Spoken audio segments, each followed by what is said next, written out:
চারপাশ থেকে চাপ বাড়ছে, বন্ধু কমছে, শত্রু বাড়ছে। দক্ষিণ এশিয়ার ক্ষমতার মঞ্চে ভারত ক্রমশ একা হয়ে পড়ছে।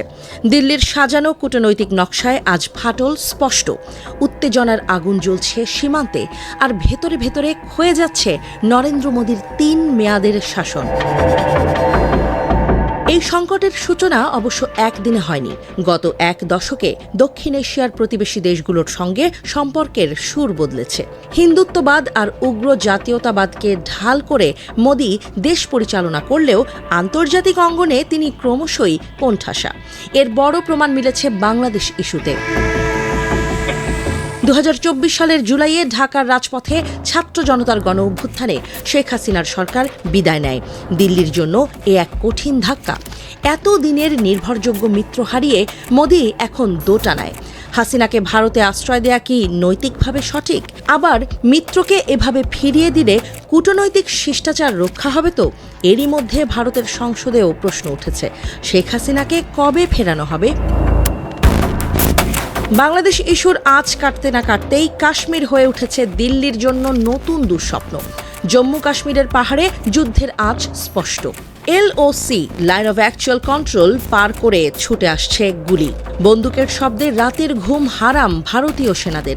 দিল্লির দাবি, সীমান্তের ওপার থেকে পাকিস্তান গোপনে যুদ্ধ শুরু করেছে।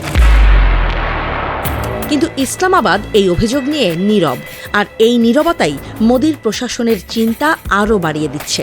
পাকিস্তানের সামরিক প্রধান আসিম মুনির সরাসরি ঘোষণা দিয়েছেন, কাশ্মীর একদিন পাকিস্তানের হবে। শুধু তাই নয়, প্রয়োজনে আরও 10টি যুদ্ধের জন্য প্রস্তুত তারা। এই উত্তপ্ত পরিস্থিতির মধ্যেই ভারত আমেরিকা যৌথ বিবৃতিতে নতুন করে চাপে পড়েছে পাকিস্তান।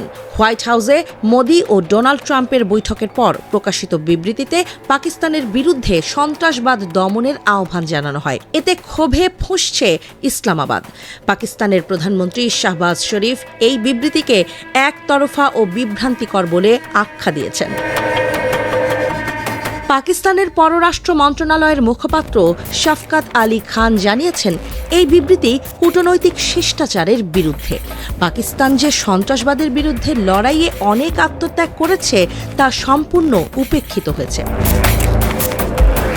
ভারত পাকিস্তান সম্পর্কের নতুন এই মোড় কি আরও বড় সংঘাতের ইঙ্গিত দিচ্ছে?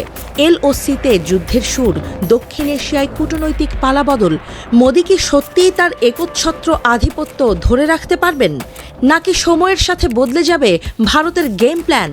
উত্তরের জন্য নজর রাখতে হবে উপমহাদেশের উত্তপ্ত সীমান্তের দিকে।